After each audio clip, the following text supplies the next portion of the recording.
Welcome to NFL World, where NFL starts and ends. I'm your host, Jacob. And to begin, we talked Jonathan Taylor. The Colts decided they were not going to trade Jonathan Taylor, that he will remain on the PUP list for 4 weeks because they did not activate him before the deadline. Now, I had a feeling this could happen, but I was like, I wouldn't be surprised if the Colts say, yeah, Jonathan, go try and get a trade offer. See what happens. And then they say, okay, yeah, you have one, but you know what? We're not going to trade you anyway. Good for you, but we're not going to trade you. So they chose to not. Now, Taylor has said that he would have taken less money on a new deal. The Colts were being unrealistic, I think it's fair to say. They wanted a running back for a 1. That's never going to happen. Never. Not in this market anyway. The running back position is so devalued that paying a first-round pick for a running back is ludicrous. It makes no sense. So, of course, no one was going to pay for that. Michael Lombardi said on the Pat McAfee show he felt teams were lowballing the Colts and Chris Ballard for Jonathan Taylor, which they were, because no one's going to pay a first-round pick or first-round pick value for a guy who didn't play well last year, and for the running back position, because no one's going to pay a first-round pick for a running back. That's just not going to happen. Now, excuse me. The PUP list is physically unable to perform, which the Colts have said that Taylor had a back injury, which he's declined. He said that he does have an ankle injury, but he's been going and getting treatment for it and all that stuff.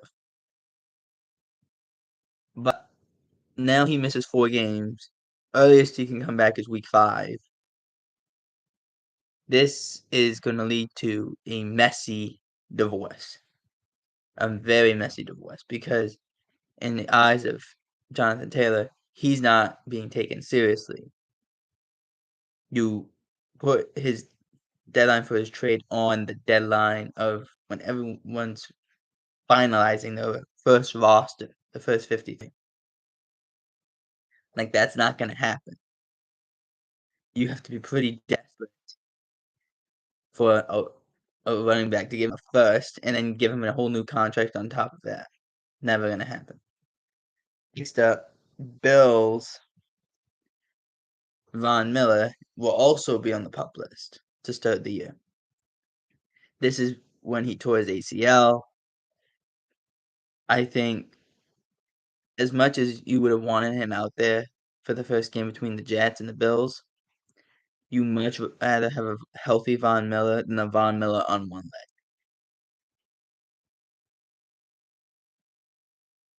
Next up, we talk the Dallas Cowboys. Now, the Cowboys done some things yesterday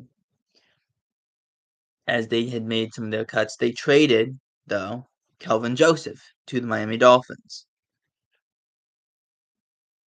And this was quite an interesting trade because the Cowboys said, we'll trade our problem for your problem. So basically, this is what happened. The Dallas Cowboys traded Kelvin Joseph straight up for Noah Igbenogany. Now, let me explain why the Cowboys did this, and let me explain why the Dolphins did this. Let's first start with the Dolphins. The Dolphins have way too many outside corners. They have no slot corners. Kelvin Joseph had changed into a slot corner. And there was also a problem with Noah Igbenogany's play. And so the guy's 5'10". He's a speedster, but he struggles in play.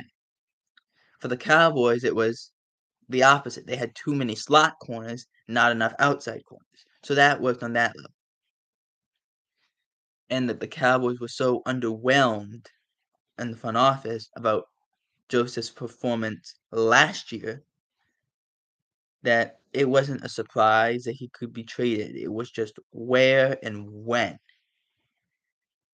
And it was to the Dolphins for Noah Igbenogany. Now, both teams are going to say that they won this trade. Okay, sure. I like the trade for the Cowboys. I felt you got to give these two guys a fresh start, which you are. Igbenogany was a surprise first-round pick when the Dolphins had 3 of them in 1 year. So, and if it doesn't work out, he's on his last year. Goodbye after the year. No big deal. With Kelvin Joseph, there was 2 years left.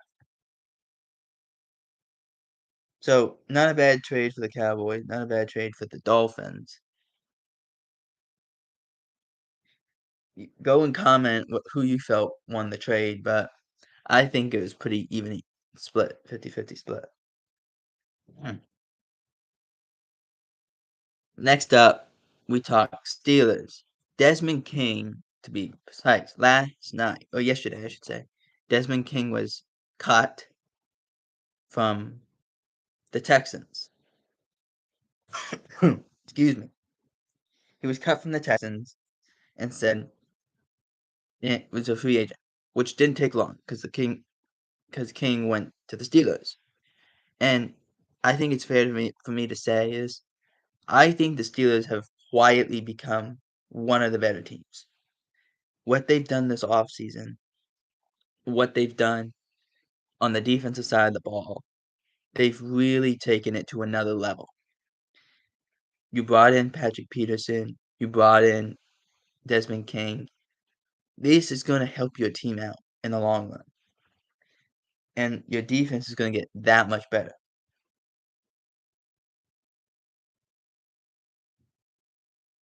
Now, I say that. Are they the best team in their division? No, they're not. But do they have a chance to play spoiler? Do they have a chance to make it in? Absolutely. I think the AFC North is very underrated this year. They're very much underrated. And it's one of the top divisions. Next up, Chris Jones is still holding out from the Chiefs. The Chiefs put him on reserve did not report list. Jones has said he won't end his holdout and that he can hold out until week 8 because come week 8 he can show up and the year would still count, which becoming a free agent next year would allow him to be a free agent. But if he doesn't go by week 8, his contract becomes null and void. So, and if the Chiefs don't have him, that's a big loss, in my opinion, because you don't just lose a pass rusher. You lose the guy who cannot pass us down in the middle. And that the team has to really double and triple team him in some cases. Next up, the Patriots have cut both backups, Bailey Zappi and rookie Malik Cunningham. The Patriots feel like they're going to do what the Cowboys did last year, or tried to do, which was put the backups on the practice squad and use the practice squad's 3 call-ups.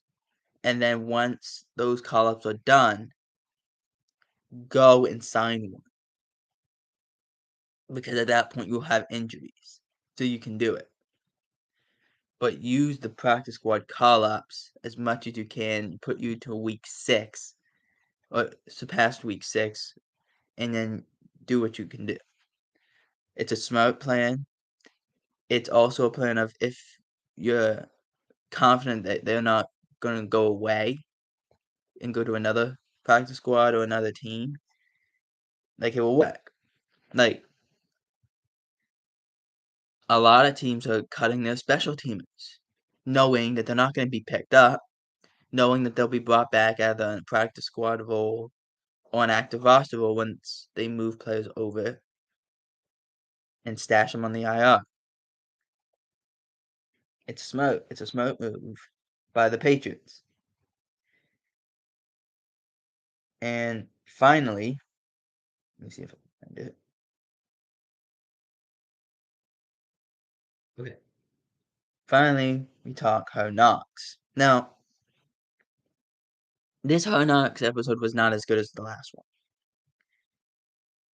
but it was entertaining. I did like that they had Aaron drop a couple F-bombs. I did like that they talked to some of the undrafted players and that they're dynamic with each other. I wish they would have talked to CJ Mosley a little more. I like the fact that they talked to Randall Cobb a little bit. I like the conversation between Zach Wilson and Aaron Rodgers.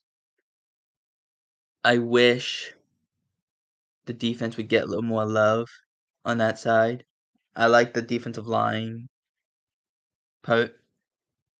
The one thing I'm concerned of if I'm the Jets is the offensive line.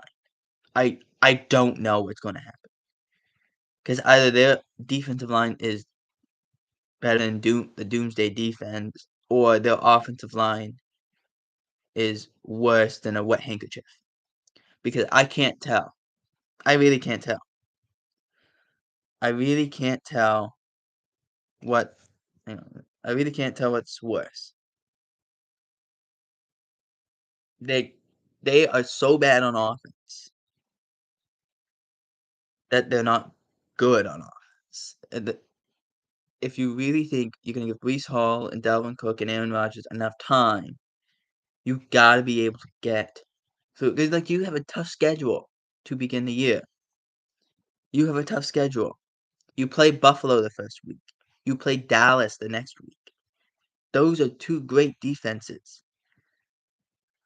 Now, granted, Von Miller's not gonna play, but Micah Parsons plays for the Cowboys. DeMarcus Lawrence is one of those guys that like, wow, he just pops up on you. You don't know where he is half the time.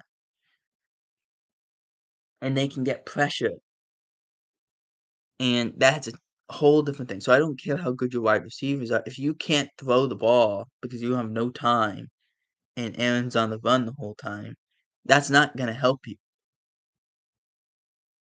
You gotta find a way to get pressure and avoid pressure. So I think the Jets will be better, but it's gonna result in Aaron Rodgers running for his life. For NFL World, I'm Jacob Hebert. Out.